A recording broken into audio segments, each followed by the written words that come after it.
TVU, Canal Universitário de Fortaleza.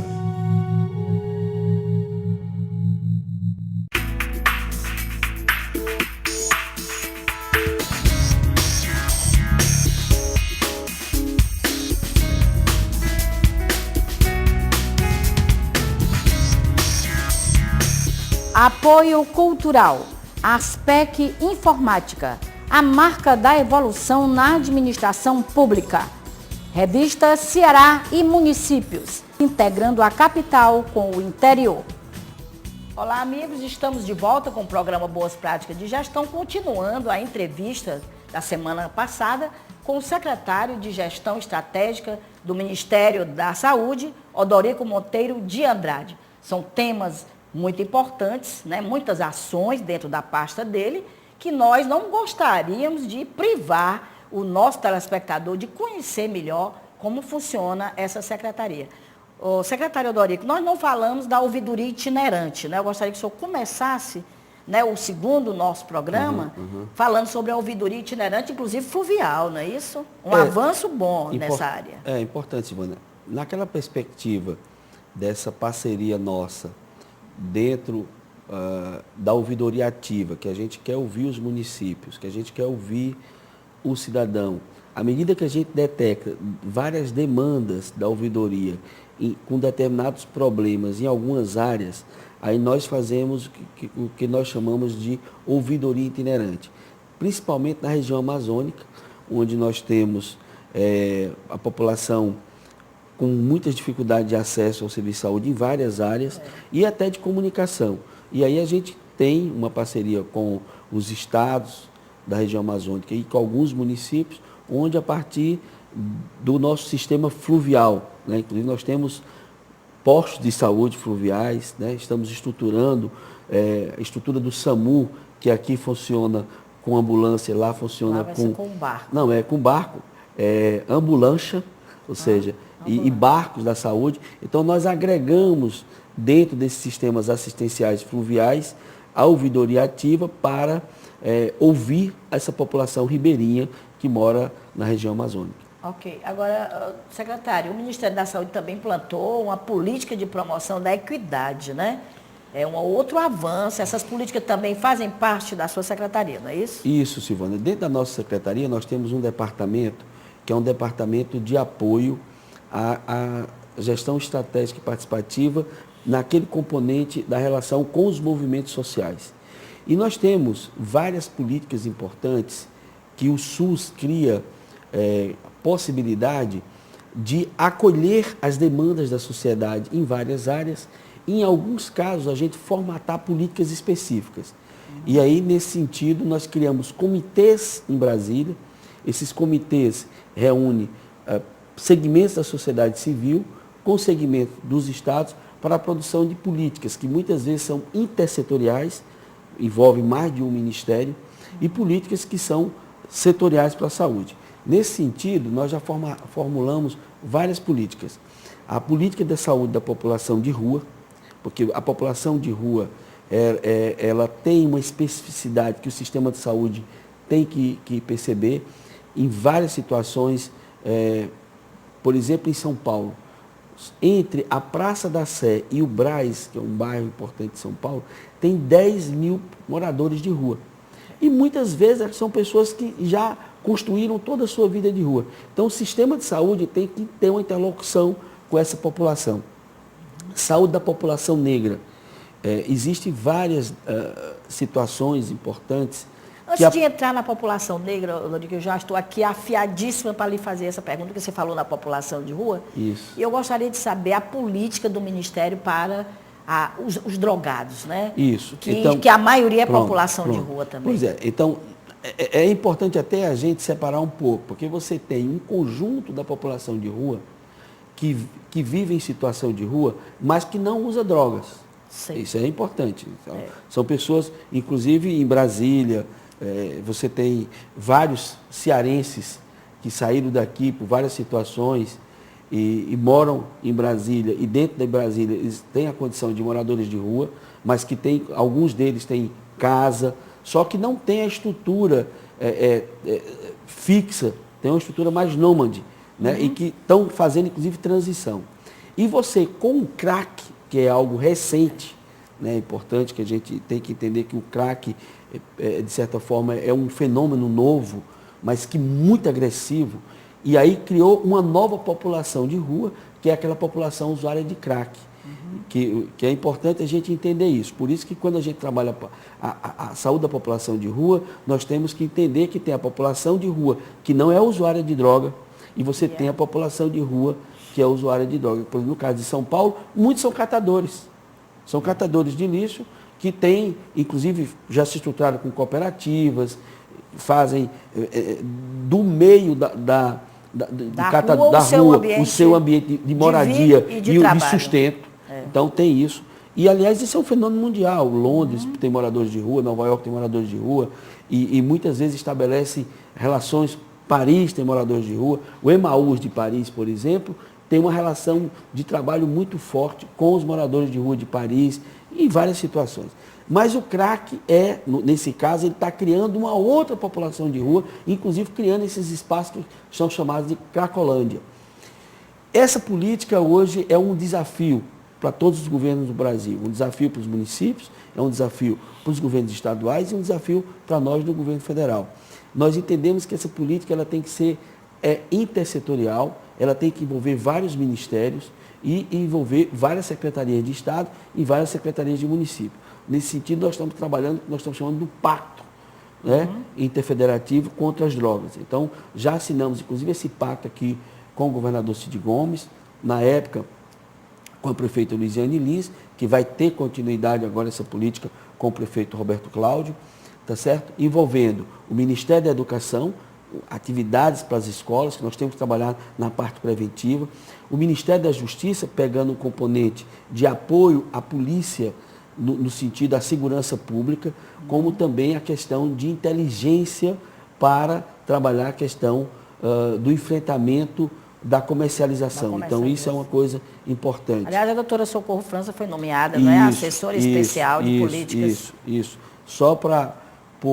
E o secretário Roberto Cláudio também criou uma área especial de drogas. Tá certo? Que é a Juliana Sena, que está assumindo. Então, inclusive, eu estou tendo encontro com a Juliana Sena do município e a Socorro França do Estado, a doutora Socorro França, para que a gente possa estar discutindo essa parceria com o governo federal. Envolve também o Ministério da Assistência Social, tá certo? E toda a área do Ministério da Justiça ligada à questão das drogas. Então, essa é uma articulação importante que envolve a prevenção, envolve a melhoria da rede assistencial para a questão da desintoxicação, inclusive o próprio... São Paulo lançou agora, né, a internação compulsória. Que é extremamente polêmica, e aí a gente tem que respeitar a autonomia dos estados. Então, esse é um debate que tem que acontecer em cada estado, tá certo? Inclusive o próprio procurador Oscar Costa Filho está muito preocupado com essa questão, me procurou também, nós estamos discutindo com o Ministério Público a questão da ampliação de leitos para desintoxicação, que são leitos clínicos, muito importante. E aí, um outro espaço é o espaço da internação para o processo de desintoxicação e de ressignificação da vida. Que ainda são poucos leitos também. Exatamente. Não é isso? Então, nós temos que construir parcerias importantes com a sociedade civil, com várias entidades que estão preocupadas com essa demanda, para que a gente possa fazer convênios, que a gente possa credenciar serviços para apoiar a desintoxicação e apoiar também o processo, digamos, de ressignificação da vida. Porque é muito importante que a gente não entenda, no caso da saúde, nós não podemos jamais ter preconceito em relação à situação do usuário de droga. Dizer que ele é só um bandido, não, isso, nós temos que entender. Ele é um viciado. Isso. E não tem uma família que você não tenha, em algum momento da vida, por algum adolescente ou por pessoas que passaram. E isso é uma coisa que a Europa, inclusive, enfrentou. E trabalha, você tem várias pessoas que são usuários e que têm sua vida normal no seu cotidiano. E é muito importante que o sistema de saúde, nesse sentido, tem que acolher, tem que apoiar, porque o que passa numa situação espiritual de uma pessoa que passa a ser usuário de droga e muitas vezes provou em algum momento da vida. E aquilo ali passou, foi um momento, teve aquele barato e acabou. Ok. Agora, a pessoa viver eternamente na dependência, isso... Já nós temos começa a que, ser um problema de saúde pública. Isso, e nesse sentido nós temos que entender essa perspectiva e o sistema de saúde tem que ampliar e a rede nacional de CAPs de álcool e droga, isso é uma coisa Aliás, importante. CAPs também foi um tema que você desenvolveu aqui, né, Isso, Aldorico? Fortaleza, Vê como eu acompanho a sua vida. Nós implantamos em Fortaleza uma rede de CAPs álcool e droga que não existia. Implantamos 6 CAPs álcool e droga, um em cada região. Silvana, em 4 anos nós implantamos em Fortaleza 14 CAPs. Isso foi, do ponto de vista, a maior rede de centros de atenção psicossocial em uma capital brasileira em tão pouco tempo. Aldorico, nós teríamos que ter Isso 3 programas, porque eu já então, tenho outra pergunta para lhe fazer. Foi fácil. Acabaram com os leitos nos hospitais de doenças mentais, não é? E agora? Para onde vão os doentes mentais? Nós temos leitos ainda. Nós temos, inclusive, o Hospital de Messejana, que é o hospital de referência. O que acontece é que a política de internamento psiquiátrico ficou pouco estimulada do ponto de vista financeiro e à medida que você ampliou a rede de ambulatorial, e é importante que a gente diga, o avanço terapêutico, porque uma coisa importante que aconteceu com a psiquiatria foi o investimento massivo da indústria farmacêutica em pesquisas e muitas situações que no passado mais recente você não tinha tratamento medicamentoso e às vezes o internamento era a única forma de tratar e aí as pessoas, muitos se tornaram até moradores de hospitais.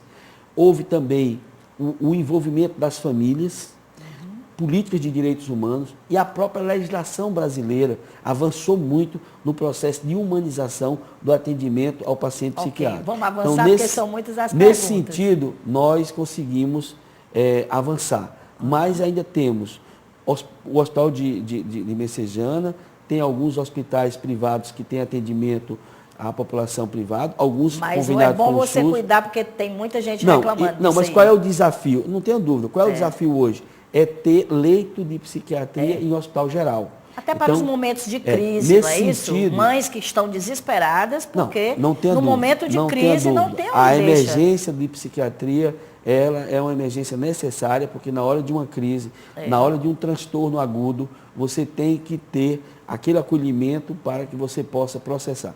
Nesse sentido, inclusive para a questão de álcool e droga, em breve a Prefeitura de Fortaleza deve estar inaugurando no Hospital do José Walter, que é um hospital importante, uma estrutura de 32 leitos para desintoxicação e que vão apoiar esse trabalho na área da saúde mental e a questão da psiquiatria e as drogas. Está precisando, isso aí está precisando realmente incrementar. Vamos falar da população do campo, como é a assistência, porque então, a gente sente que ainda é nessa muito... política de promoção de equidade, nós temos a política da população de rua, nós temos a população do campo e da floresta.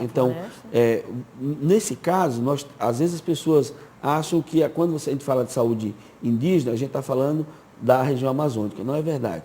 Na região amazônica você tem as aldeias, e aí tem a saúde da população indígena, que tem uma secretaria especial do Ministério para isso, e temos a saúde do campo e da floresta, é a realidade da população. Silvana, você tem, e eu conheço alguns cearenses, descendentes de cearenses, que moram na região amazônica, que às vezes levam 5 dias de barco da cidade dele até Manaus. Então, e a maior parte da estrutura especializada de câncer, de oncologia, de terapia renal substitutiva, que é o caso da hemodiálise, ela está nas grandes cidades da região amazônica. Mas muitas vezes uma pessoa leva 3, 4 dias da sua cidade ribeirinha até uma cidade maior. Então, existe uma política específica. A outra política importante é a política da população LGBT, das lésbicas, dos gays e dos transexuais, dos travestis, tá certo? Essa política é importante, porque ela envolve desde diálogo do sistema de saúde com essa população, por demandas específicas, até, digamos, políticas que envolvem a questão do preconceito. Então, por exemplo, agora, eu vou dar um exemplo importante para você, nós estamos fazendo uma ampliação no Brasil da rede de transexualizadora. Então, muitas vezes você tem uma situação de uma pessoa que quer fazer a mudança de sexo, e o SUS garante essa política, a gente financia essa cirurgia pelo SUS, e nós estamos ampliando, inclusive em vários estados, criando centros cirúrgicos específicos, mas não é só o centro cirúrgico, não é só o lado da cirurgia em si, é o antes e o depois, de todo acompanhamento psicológico, de todo acolhimento. Então, a transexualidade é uma política que tem que ser financiada pelo SUS como um direito de cidadania e dever do cidadão. E nós estamos trabalhando agora com as travestis. Inclusive, só para você ter uma ideia, pela primeira vez nós temos uma travesti participando do Conselho Nacional de Saúde. Então isso é muito importante, que é uma conquista social. Agora, e nós no cartão SUS, nós estamos colocando o nome social. Então, se alguém, uma travesti, que tem um nome masculino de Francisco José da Silva, mas quer ser conhecido com o nome de Regina, então no cartão nacional de saúde, o nome que vai aparecer é o de Regina da Silva. Então isso é importante, e isso são conquistas de políticas que são, digamos, trabalhadas pela nossa secretaria, faz parte de conquistas importantes da população LGBT, né? E outra política importante que nós estamos trabalhando, inclusive em parceria com o nosso deputado federal Tiririca, é a saúde da população de circo e a população cigana. No Brasil nós temos 600 ciganos, que é uma população nômade. E o que é que nós estamos orientando, inclusive em parceria com as secretarias municipais?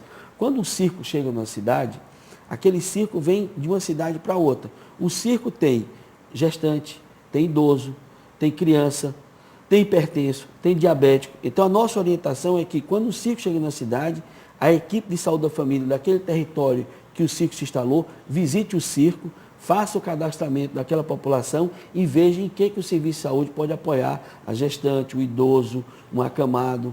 E a mesma coisa com a população cigana. Nós estamos uma parceria importante com o deputado federal Tiririca, cearense, deputado de São Paulo, ótimo. Que tem, como cicense que é, tem uma preocupação, estamos fazendo essa parceria e construindo uma política que nós estamos chamando Circo Faz Bem à Saúde. Agora, eu me esqueci de falar um pouquinho da mulher do campo. Eu tenho uma preocupação muito grande, né? Porque, às vezes, a detecção do câncer da mulher do campo é muito atrasada, não é? Não seria possível fazer esse exame dentro de um ônibus, disponibilizar uma assistência móvel para essa mulher do campo, porque para ela, até para ela se deslocar, pelo medo, ela também tem medo.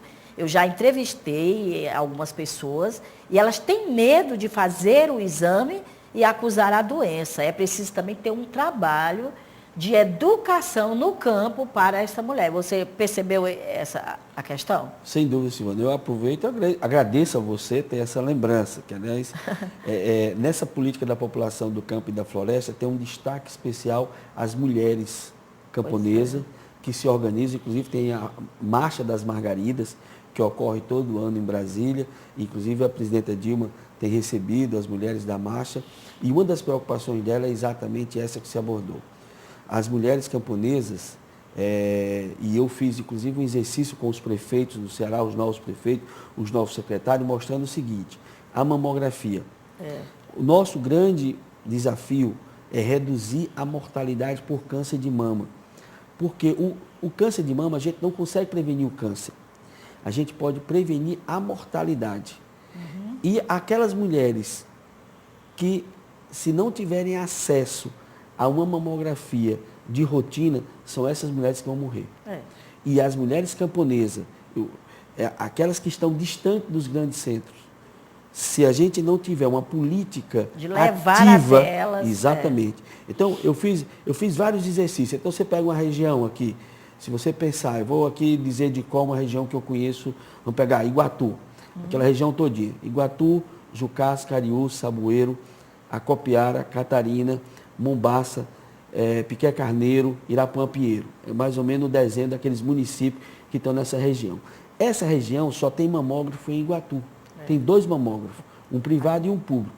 A população de Mombaça, as mulheres de Mombaça, se não tiver um mamógrafo mais próximo e que defina que um determinado dia da semana aquelas mulheres vão agendadas atendidas? com transporte, ela ser atendida, elas jamais vão fazer a mamografia. O outro desafio é ter uma mamografia móvel, isso nós já implantamos em Brasília, uma carreta que se desloque nas regiões rurais, que faça a mamografia, que dê o laudo. Então, nesse sentido, nós estamos implantando o mamógrafo móvel para atender as mulheres do campo. Vamos ter isso aqui no Ceará? Vamos ter no Ceará. Brevemente. Brevemente. Então, só queria reforçar uma coisa importante que o governador Cid Gomes já está fazendo no Ceará, é essa rede de policlínicas. Com as 22 policlínicas, em cada policlínica dessa vai ter um mamógrafo. Agora, nós temos que fazer, isso que eu estava discutindo com os prefeitos e secretários, tem que fazer o planejamento local. Porque não adianta ter um mamógrafo numa cidade polo, e se você não programar com aquelas mulheres da zona rural e garantir o acesso a ela, elas não vão fazer. Então, nós temos uma estratégia importante, que é as 22 policlínicas com mamógrafo, e a outra é a gente ter o mamógrafo rural, o mamógrafo móvel, que possa ir na zona rural fazer a mamografia das mulheres camponesas. Ok, então já que você tocou o governo Cid Gomes, nas ações do governo Cid Gomes, eu fiz uma entrevista, por sinal, muito boa com o governador Cid Gomes, que teve uma repercussão muito interessante, muitas pessoas me telefonando e me contactando, até para querendo a cópia da fita, onde o governador afirmava, e não só para mim, mas em diversos momentos, ele tem dito que vai deixar o estado do Ceará, né, equipado com o melhor sistema de saúde do país. Como é que nós estamos hoje, Odorico? O que está sendo feito em parceria com o Ministério, por exemplo? Olha, Silvana, eu concordo com essa afirmação do governador Cid Gomes. Eu tive o privilégio de ter sido secretário municipal de saúde do governador, quando prefeito de Sobral, 8 anos, e fizemos em Sobral um grande sistema municipal de saúde, e isso deve-se à dimensão humanista que o governador Cid Gomes tem, não só na saúde, mas na educação, dotar os serviços públicos de qualidade, e o governador sempre tem isso muito, muito claro. Ele constrói equipamentos, né, de grande porte. Ele tem uma coisa que é muito comum dele com a presidenta Dilma também. Isso é importante, que são a nova visão dos gestores públicos desse país. Acabar com aquela coisa de coisa pobre para pobre. Pobre não precisa tem de direito coisa também pobre. às coisas. Pobre precisa de coisa boa e de qualidade. Com certeza. Nesse sentido, o governador, estrategicamente, colocou uma coisa importante, que foi uma visão de futuro, de construir no Ceará uma das maiores redes de saúde pública do país. Essa rede, ela começa nos municípios com o programa Saúde da Família. E o Ceará, nós tivemos o privilégio de implantar as primeiras equipes de saúde da família do Brasil, aqui no Ceará, em Quixadá, em 94. Mas, por outro lado, precisa de uma rede de policlínicas especializadas. E aí, construindo 22 policlínicas. Uma rede de centros especializados de odontologia. O primeiro do Brasil foi inaugurado pelo presidente Lula, lá em Sobral, quando o governador era prefeito de Sobral, em 2004.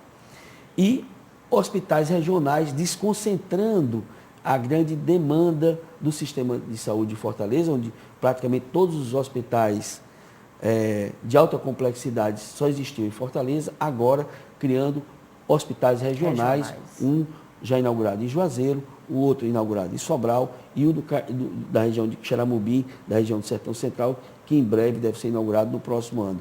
E ainda o governador quer fazer um hospital em parceria público-privado aqui para a região metropolitana de Fortaleza. Então, eu não tenho dúvida, o governador não ficou esperando por recurso, ele foi atrás do recurso, conseguiu uma parceria importante com o BID, construiu esses equipamentos. O Ministério, quando conseguiu apoiar de forma muito discreta, a gente tem que ter humildade para reconhecer isso, apoiamos com alguns equipamentos no hospital de Sobral, já conseguimos vamos liberar algum recurso para o hospital de Xaramubim, mas o compromisso da presidenta Dilma com o governador Cid, o compromisso do ministro Alexandre Padilha é no custeio. Então, já conseguimos recursos para o hospital de Juazeiro e, com certeza, já estamos vendo aí como é que o Ministério vai apoiar o hospital de Sobral, mas vai apoiar sim, vai apoiar, e o ministro Alexandre Padilha tem um compromisso de apoiar o governador Cid Gomes no financiamento do custeio dos hospitais e também das policlínicas e dos CELS. Então, e as UPAs também, né? E as UPAs, que aí já é o Ministério apoiando com recursos para as UPAs também e no financiamento das UPAs. Então, o ministro tem apoiado a rede de UPAs, né? Inclusive agora com essa ideia do prefeito Roberto Cláudio de fazer também Fortaleza. Expandir as UPAs em Fortaleza, o Ministério da Saúde vai apoiar. Ok, eu acho que esse foi um grande tento também do Roberto Cláudio. Agora, Odorico, o Hospital Regional de Sobral foi inaugurado e vai funcionar a partir de maio. Por que isso? Olha, Silvana, é natural. Às vezes as pessoas têm uma certa estresse, onde acha que as coisas acontecem do dia para a noite. Não, o governador inaugurou o hospital, entregou o hospital à cidade, entregou o hospital à população, aliás, uma festa belíssima. Tive o privilégio de representar o ministro Alexandre Padilha nessa festa de inauguração. Agora, esses 3, 4 meses, montar as equipes, estruturar, já houve concurso público, só para você ter uma ideia, Silvana, o Hospital de Sobral vai empregar só na estrutura do hospital mais do que muitas indústrias de Sobral, 1.600 trabalhadores. Então, estruturar todo esse processo de trabalho, organização, a estruturação, testar os equipamentos. Então, isso demora um período aí, mas eu acho muito rapidamente o hospital já vai estar funcionando para toda a população. Só para você ter uma ideia, são 70 leitos de UTI, vários equipamentos, são uma quantidade enorme de eu vi os sala berçários, cirúrgica, né? berçário, 70 leitos de UTI, tá certo? Vai ser um grande avanço. Uma ala importante de psiquiatria, então vai ter também, o hospital vai ter leitos de psiquiatria em hospital geral, uma área importante na área de saúde da mulher. Então é um hospital completo, é um dos melhores hospitais, não tenho dúvida, é o melhor hospital do norte e nordeste do país, em cidade do interior. E aí Sobral está de parabéns, tem o privilégio de ser cidadão sobralense, e o prefeito Veveu, que sem dúvida nenhuma vai expandir e melhorar a rede do município, integrando com esse hospital. E uma coisa importante, Silvana, eu tenho falado muito para os prefeitos, e você que é editora de uma revista importante para os municípios cearenses, eu digo sempre para os nossos prefeitos, hoje, o desafio da saúde não está mais só nos municípios. O desafio da saúde está nas regiões de saúde. O decreto que a presidenta Dilma assinou, logo no início do governo, capitaneado pelo ministro Alexandre Padilha, pela nossa secretaria, o decreto 7.508 cria a região de saúde. Então, os prefeitos agora têm que pensar regionalmente. Nesse sentido, isso foi outra coisa importante do governador Cid Gomes, foi ter criado no Ceará, com o apoio dos prefeitos, 22 consórcios municipais. Então, esses consórcios municipais são estratégicos para a gestão das policlínicas, estratégicos para a gestão do CEL, estratégicos para a gestão desses equipamentos regionais. Então, não tem sentido colocar o hospital de Sobral para funcionar e fechar o hospital na região. Aí você troca 6 por meia dúzia. Então, é importante que os prefeitos da região mantenham a sua rede de hospitais atuais funcionando, mantenham a sua rede de policlínica funcionando, e o hospital passe a ser referência só daqueles casos para os quais o hospital tem perfil, né? Que é o hospital, digamos, de porte terciário. Então, a estruturação dessa rede hierarquizada de saúde, ela só ocorre se os prefeitos se organizarem na região de saúde. Ok, Odorico, mais meia hora de programa, chegamos ao final. Eu deixo um minutinho para você até anunciar um outro projeto que está aí para ser implementado pela sua secretaria, e agradecendo mais uma vez pela sua participação aqui conosco. Silvana, eu que agradeço. E eu vou já anunciar e já vou então programar com você, que em breve podemos discutir, que é a universalização do Cartão Nacional de Saúde. Isso é um dos compromissos da presidenta Dilma. E era uma coisa muito polêmica, porque vem se arrastando há mais de 15 anos o cartão, na realidade, mas nós já resolvemos a parte tecnológica do Cartão Nacional de Saúde. Estamos universalizando, inclusive agora em parceria com a Agência Nacional de Saúde, entregamos 31 milhões de números de Cartão Nacional de Saúde para os usuários dos planos de saúde. O cartão não é só do SUS, é nacional. Então, os usuários do plano de saúde também vão ter o número do Cartão Nacional de Saúde. E a presidenta Dilma, o ministro Alexandre Padilha, devem estar anunciando na reunião com os prefeitos a nossa licitação para garantir a conectividade. Então, todas aquelas unidades básicas que estão no projeto de melhoria da qualidade vão estar recebendo conectividade, internet de banda larga, financiada pelo governo federal, pelo Ministério da Saúde, para a implantação do cartão. Então, essa é a boa nova, que em breve nós vamos estar discutindo com os prefeitos do Ceará, que será anunciado pela presidenta Dilma e pelo ministro Alexandre Padilha.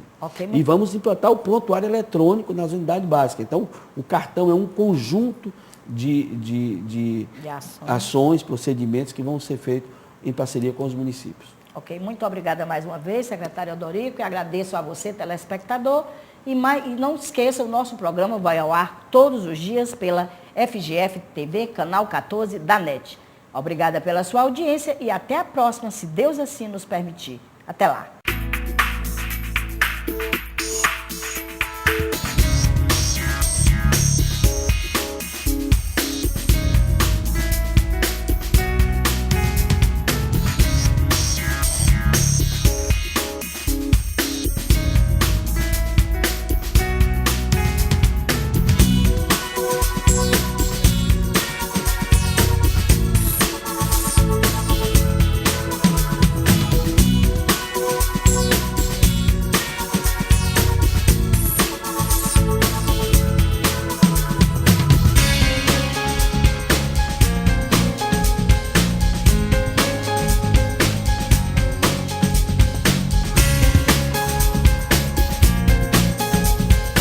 Apoio cultural, Aspec Informática, a marca da evolução na administração pública.